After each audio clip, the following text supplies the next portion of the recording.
Another reason I left church, religion, Christianity, and fundamentalism is that church teaches cultural default cis straight doctrine. Now you might be wondering what I mean by default.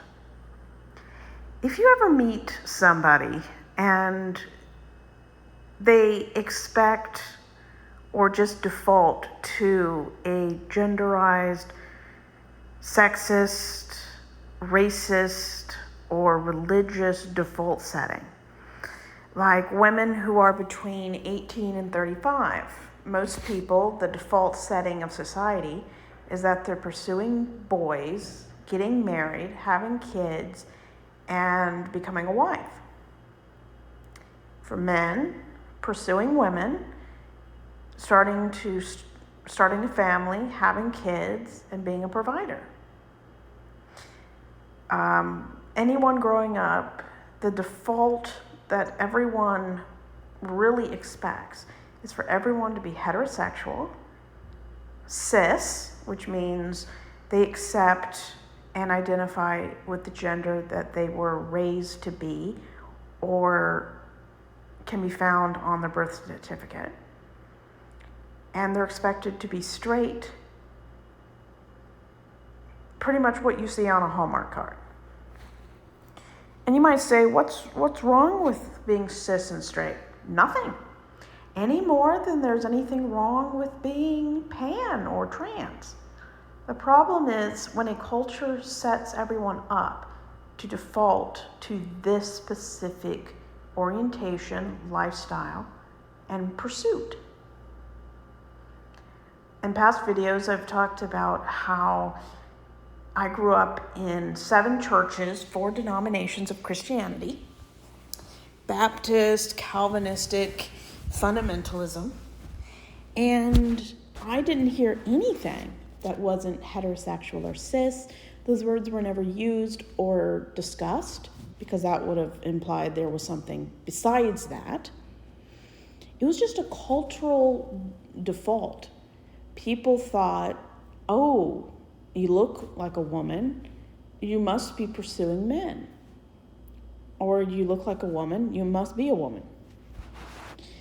But why do religions, high control religions or extreme versions of religions, focus on the default of sexuality and heterosexual gender? Because their teaching on sexuality and gender can be varied and complex. There are a range of theological interpretations and denominational stances. For the most part, church's default setting is traditional heterosexual cis views. Many traditional Christian denominations emphasize a contemporarian view of gender, believing that men and women have distinct yet complementary roles and responsibilities in marriage and within the family.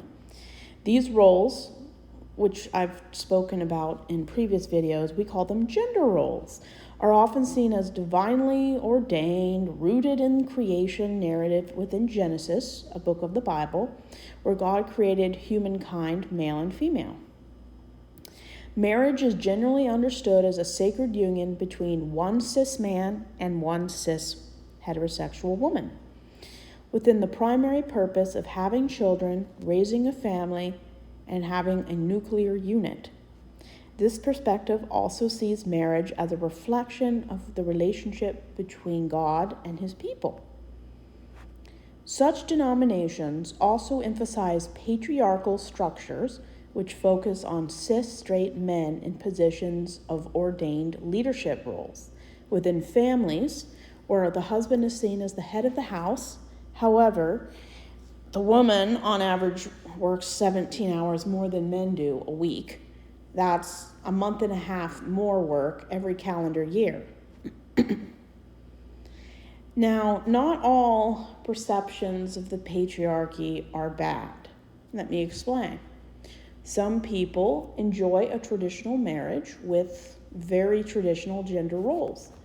If that's what makes you happy and it's a healthy, supportive environment, there's nothing wrong with that. The problem